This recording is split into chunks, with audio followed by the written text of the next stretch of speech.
le Mali, Niger, Burkina Faso. Là, c'est La patrie où l'amour la, nous la, vaincra. la caméraman. Fatih, Ousmane et Adama sont journalistes. Ils dirigent des radios communautaires. Réunis pour la première fois, ils se retrouvent à Dakar pour partager leur expérience d'un métier qu'ils exercent dans l'une des régions les plus dangereuses du monde, le Sahel.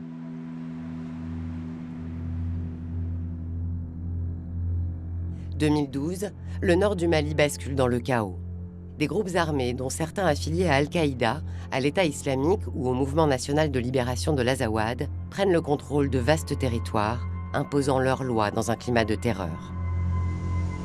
Face à cette menace, des forces régionales et internationales, dont l'armée française, se déploient au Sahel.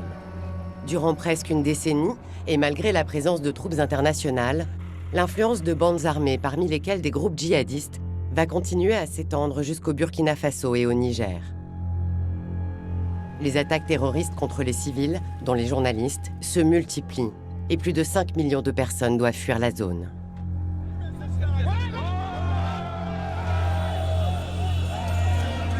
De 2020 à 2023, 3 coups d'État successifs portent des juntes militaires au pouvoir à Bamako, Ouagadougou et Niamey.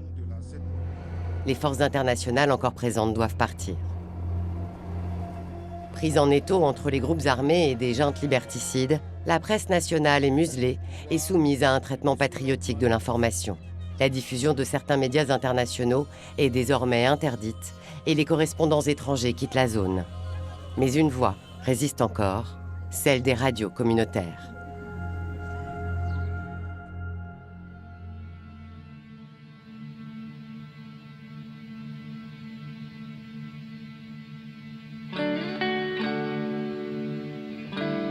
Fatih, comment vas-tu? Bonne arrivée, chère sœur, ça va? Vous avez fait une bonne traversée? Mon cher de Kao. Fatih, Ousmane et Adama ont rendez-vous au bureau de RSF à Dakar. Participant avec plus de 500 autres radios communautaires à l'appel pour la protection du journalisme local au Sahel, ils viennent faire le point sur l'évolution de la situation. Aujourd'hui, ces radios communautaires constituent même la vie des communautés, c'est-à-dire pour lesquelles les radios la émettent. Vous savez pourquoi j'ai dit ça? C'est parce que aujourd'hui, les communautés ne peuvent même plus encore continuer à vivre sans ces radios. Parce que c'est ces radios-là qui leur donnent goût. Goût à la vie, goût à l'activité, goût à ce qui se passe dans le monde, comme des parfums. Donc aujourd'hui, si ces radios-là n'émettent pas, beaucoup sont prêts vraiment à quitter. Beaucoup sont prêts à quitter. Parce que les gens aujourd'hui jaugent, c'est-à-dire la situation sécuritaire et la stabilité de leur zone à travers que la radio émette. Quand la radio n'émette pas, ça crée déjà une psychose. Depuis 2012, avec l'occupation du Nord, les journalistes, les animateurs et autres ont pris vraiment ça dure la tangente uniquement pour pouvoir vraiment se sauver. Au début, j'avais refusé d'émettre parce que j'ai eu peur. Les premiers jours, j'ai eu peur. J'ai été dire à tous les collègues de rester chez eux et de fermer la radio parce qu'il y avait une confusion. Il y avait des gens de Boko Haram à travers leur drapeau. Il y avait des gens d'Ansaraddin, de Yadagagali, il y avait des gens d'Akmi, il y avait des gens de Moujao, il y avait des gens ainsi de suite, jusqu'à MLA, qui est un groupe armé, ça dure indépendantiste. C'est après les gens du MLA même qui sont venus nous demander de rouvrir et de commencer à remettre. Sinon, ils vont dynamiser notre radio. Je me mets là. Journaliste pour RFI, l'AFP et France 24, Serge Daniel est un expert de la situation au Sahel et de l'histoire des radios communautaires. C'était une période difficile pour les radios communautaires, pour tout le monde, mais particulièrement les radios communautaires, parce que c'est un outil irremplaçable dans ces zones-là. La zone est immense, vaste, donc la radio communautaire, c'est le principal lien entre les populations, parce que vous parcourez 100 km sans rencontrer une âme. Donc les djihadistes avaient besoin de ces radios-là. Les radios communautaires ont dû apprendre à s'adapter à l'insécurité qui est devenue la norme dans la région, notamment au Niger. Il y a des radios qui sont menacées. Il y a même des agents qu'on a appelés en direct pour dire que là, nous sommes à l'écoute. Il faut faire attention à ce que vous faites. Et ça, ce sont des analyses qu'il faut faire. Parce que tout récemment, dans la zone, on a carrément bombardé les radios et les animateurs ont fui parce qu'il faut fuir pour vivre. Comment être journaliste dans des zones difficiles? Comment émettre en temps de crise? Comment les journalistes peuvent s'occuper de sa propre sécurité?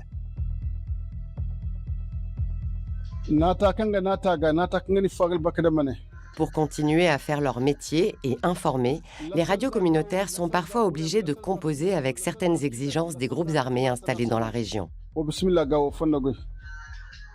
Une radio comme La Voix du Paysan, c'est vrai que à un certain moment, on reçoit des appels venant en fait de ces terroristes et qui nous ont même dit une fois de corriger en fait de la façon dont on les appelle dans les émissions. On les appelait les hommes de la brousse. Donc ils ont dit que non, que cette appellation, ça ne leur plaît pas. Quand ils les appellent en soirée les barbus, ils sont contents. Ça, ils aiment ça. Parce que barbu, la religion, ça aime ça. L'homme, c'est la barbe. Vous comprenez ça? C'est les alphagues. On les appelle les marabouts. En tout cas, nous, on ne les appelle pas les marabouts. Le meilleur journaliste, c'est celui qui vit.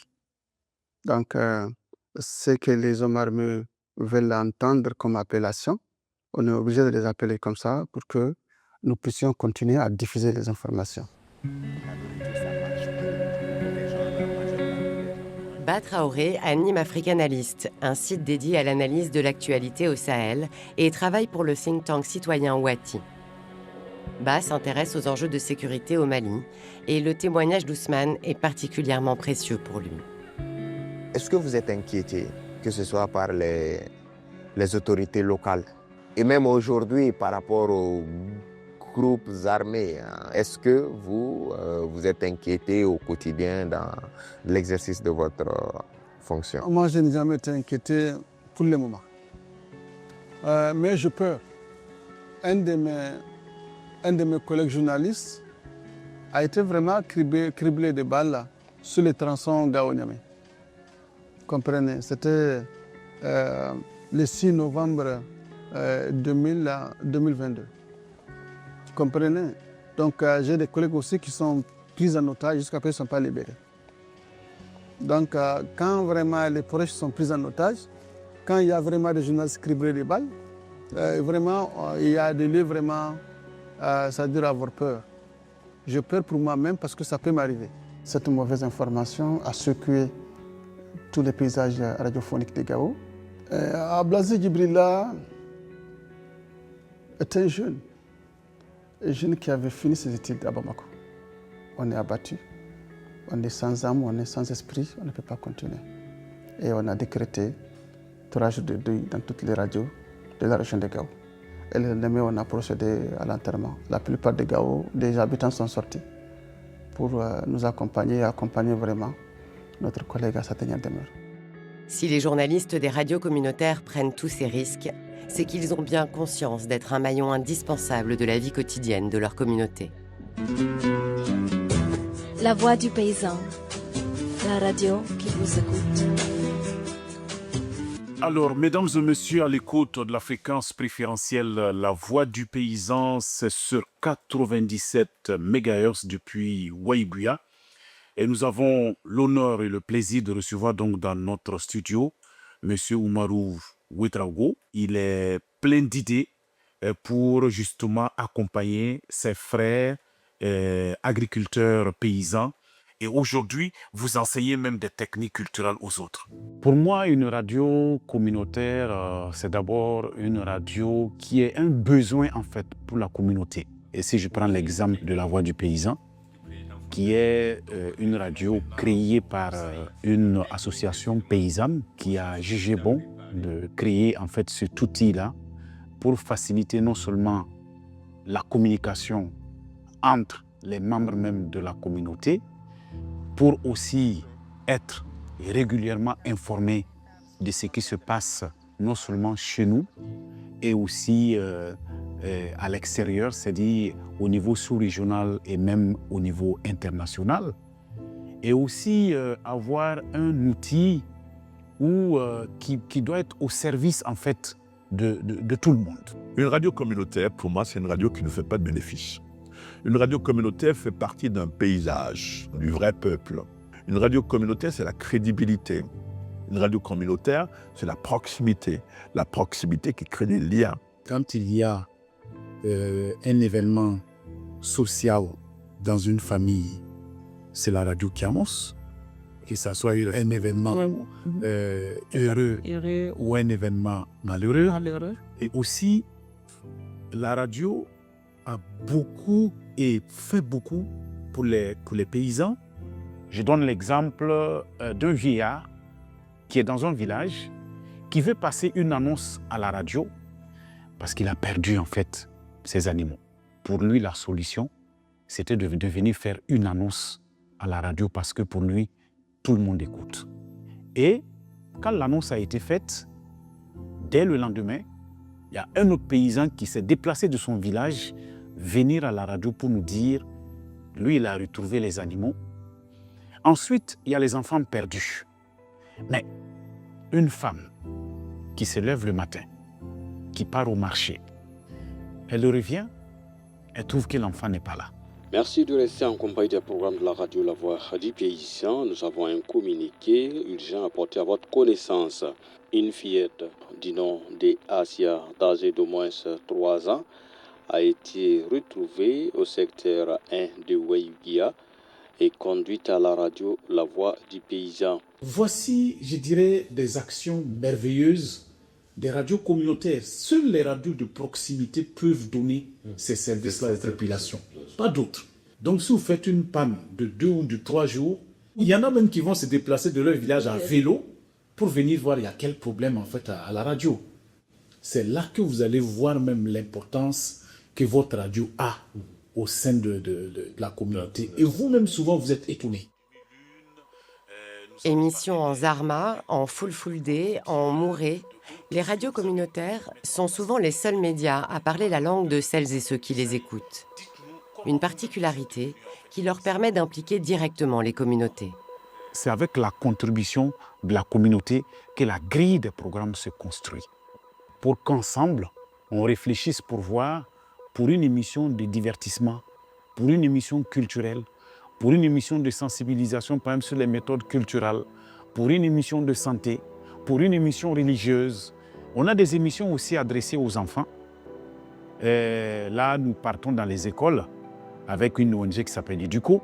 Et ce sont les enfants qui animent les émissions pour les enfants. Zali Sani, l'école pour aller se marier. Je lui dis, mon ami, c'est tout un mauvais choix. Il te faut un diplôme, mon ami Jalissa. Zalissa, Zalissa, oh Zalissa, Zalissa, Zalissa, Zalissa. Le programme d'éducation aux médias mis en place par Adama est un succès au Burkina Faso.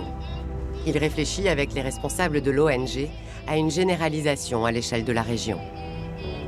C'est les enfants eux-mêmes, avec leurs encadreurs, qui réfléchissent et qui choisissent en fait le thème sur lequel en fait l'émission doit s'animer.